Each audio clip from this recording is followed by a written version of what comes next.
ایک fruit seller جس کا نام تھا محمد بو عزیزی، جو وجہ بنا عرب سپرنگز کا ایک بہت بڑی ریولوشن جو چلی 2010 سے لے کے 2012۔ اس کا نام تھا محمد بو عزیزی، 26 سال کا ایک فروٹ سیلر جو ریڈی پہ فروٹس بیچتا تھا، ویجیٹیبلز بیچتا تھا، اور وہ بنا عرب سپرنگز ریولوشن کی وجہ، جس نے شروع کی عرب سپرنگ ریولوشنز۔ اور عرب سپرنگ ریولوشن کی وجہ سے بڑے بڑے تختے الٹ گئے، بڑی بڑی حکومتیں گر گئی، کہیں سے کوئی حکمران بھاگ گئے، کچھ حکمرانوں نے ملک چھوڑ دیا، کچھ حکمرانوں نے اپنا جو تخت ہے اس کو چھوڑ دیا۔ کون تھا آخر یہ محمد بو عزیزی؟ یہ تونسیا کے ایک چھوٹے سے شہر سیڈی بوزٹ کے رہنے والا ایک 26 سال کا غریب نوجوان فروٹ سیلر، جو ریڈی پہ صرف اور صرف فروٹس اور ویجیٹیبلز بیچا کرتا تھا۔ اس کا جو بچپن تھا وہ بہت مشکل سے گزرا تھا۔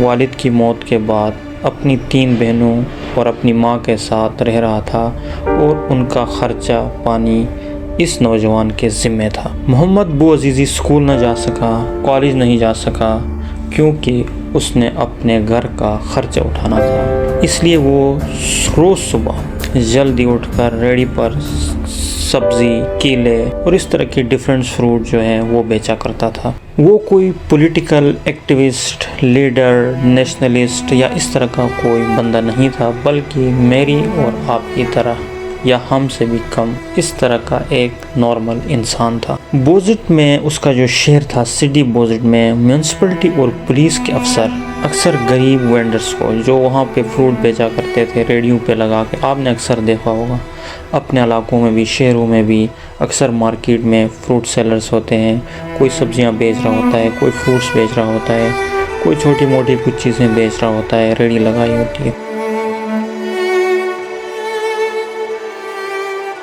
تو سٹی بوزٹ میں میونسپلٹی اور پولیس کے جو افسر ہیں وہ اکثر جو ہے غریب وینڈرز کو تنگ کرتے تھے، جو سیلرز ہیں وہاں کے، ریڈی ضبط کر لینا، سامان اٹھا لینا، پیسے مانگ لینا، بےعزتی کرنا، ٹارچر کرنا، جرمانے لگانا اور بنا کسی وجہ کے مار داڑ کرنا، یہ پولیس والوں کا روز کا معمول تھا۔ بو عزیزی کو بھی روزانہ اسی ظلم کا سامنا ہوتا تھا۔ ان کے ریلیٹیوز کے مطابق پولیس روز اسے تنگ کرتی تھی۔ کیا ہو گیا آخر 17 دسمبر 2010، وہ دن جب سب بدل گیا۔ اسی دن صبح بو عزیزی اپنی ریڈی لگا رہا تھا معمول کے مطابق۔ پولیس افسر جس کا نام تھا فدا حمدی، اس نے اس کو روکا، ریڈی ضبط کر لی۔ کہا گیا کہ اس کے پاس لیگل پرمٹ نہیں ہے، کیونکہ وہاں کی جو پولیس تھی ان کے پاس یہ اتھارٹی تھی کہ وہ جو وینڈرز ہیں وہاں پہ جو فروٹ بیچتے ہیں ان کا وہ پرمٹ چیک کر سکیں۔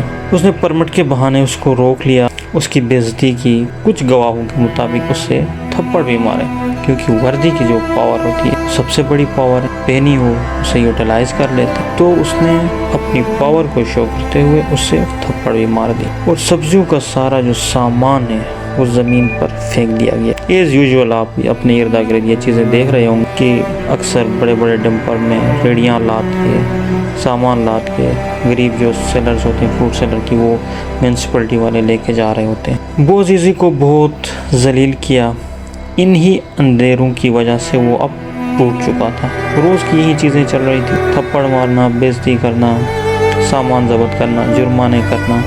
ایک غریب وینڈر ان سب چیزوں سے اب تنگ آ چکا تھا۔ اس نے سوچا کہ آج چلتے ہیں گورنر آفس، وہاں جا کے کمپلینٹ دینے کا سوچ کر وہ گورنر آفس کی طرف چلا جاتا ہے، لیکن وہاں بھی اس کی کوئی نہیں سنی جاتی۔ وہاں پہنچتا ہے تو ریسپشنسٹ ہوتی ہے، وہ پہلے اس کو روک لیتی ہے، آپ کے پاس اپائنٹمنٹ ہے، کیسے جا سکتے ہیں آپ بغیر اپائنٹمنٹ کے، وہی چیزیں جو چل رہی ہوتی۔ فائنلی مطلب اس کو گورنر سے بھی نہیں ملنے دیا گیا۔ اس کو جو چیز سب سے زیادہ کھٹک رہی تھی وہ یہ تھی کہ میں اس شہر کا شہری ہوں، ایک غریب بندہ ہوں، اپنے پورے گھر کو پال رہا ہوں، مہنگائی کا دور چل رہا ہے۔ اس وقت پورے عرب میں مہنگائی تھی، ہر طرف رشوت، یہ سب چیزیں چل رہی تھی۔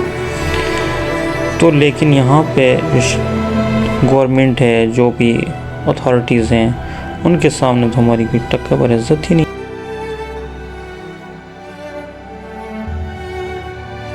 وہ واپس گورنر کے آفس سے فوراً نکل گیا، وہاں کھڑا ہوا، غصے میں، نا امیدی میں، ظلم اور بے عزتی کے بوجھ، یہ سب چیزیں برداشت نہ کر سکا اور اس کی وجہ سے اپنے آپ پر پیٹرول ڈالا اور خود کو آگ لگا دی۔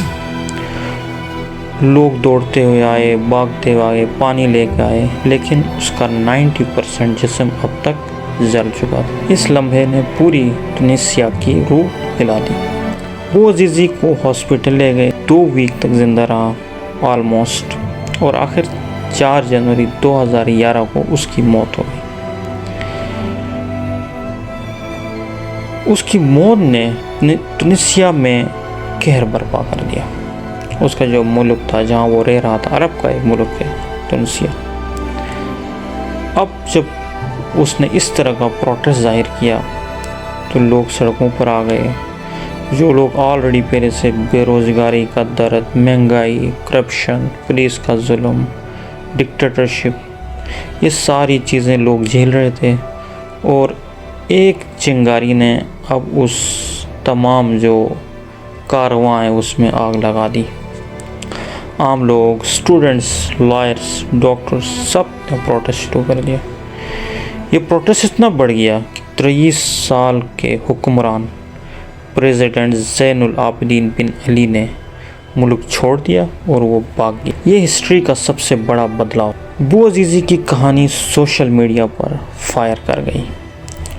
تقریباً 48 آورس کے دوران ہی تقریباً 5 مختلف بڑے بڑے شہروں میں بڑے بڑے پروٹیسٹ ہو گئے۔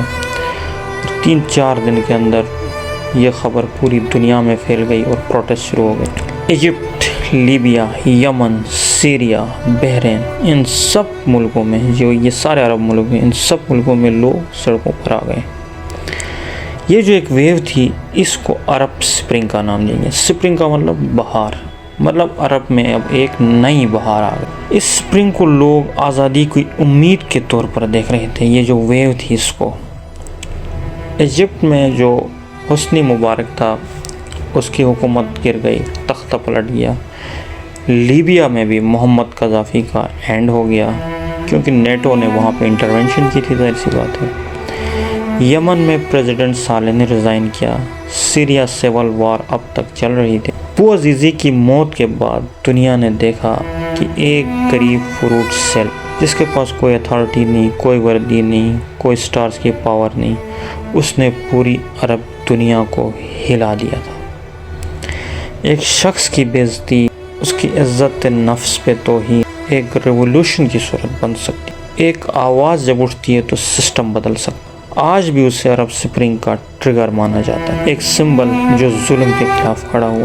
آج بھی جن ملکوں میں ظلم ہو رہے ہیں، ڈکٹیٹرشپ ہے، جن ملکوں کے اوپر بڑی بڑی اتھارٹیز، بڑے بڑے فیوڈل سسٹمز مسلط ہیں، غریبوں کو ٹارچر کر رہے ہیں، یا مہنگائی سے ان کو مار رہے ہیں، یا مختلف قسم کے کرپشنز ہو رہی ہیں، اگر وہ یہ سوچ رہے ہیں کہ کسی دن کوئی بڑی ریولوشن آئے گی، کوئی طاقتور بندہ اٹھے گا، پھر جا کے یہ سسٹم کو ہلا دے گا، تو یہ جو بوعزیزی کی ایک کہانی، یہ ان کے لیے ایک یاد دہانی۔ اگر تخت پلٹنا ہے، صبح کے تخت نشین رات کے مجرم ٹھہرے، اگر یہ کہانی ہونی ہے تو ایک بوعزیزی اٹھے گا، ایک فروٹ سیلر اٹھے گا، ایک ریڑھی والا اٹھے گا، چنے بیچنے والا بھی اٹھ سکتا ہے، ایک عام چائے بیچنے والا بھی اٹھ سکتا ہے، ایک شاپ کیپر بھی اٹھ سکتا ہے۔ وہ کسی بھی صورت میں ایک ریولوشن شروع ہونے کے لیے ایک بہانہ چاہیے۔ تو ایسی آگ کو ہوا مت دیجیے جو ایک بہت بڑی ریولوشن بن جائے اور سارے تختے جو ہیں وہ پلٹ جائیں۔ اس طرح کی جو چند ریولوشنز ہیں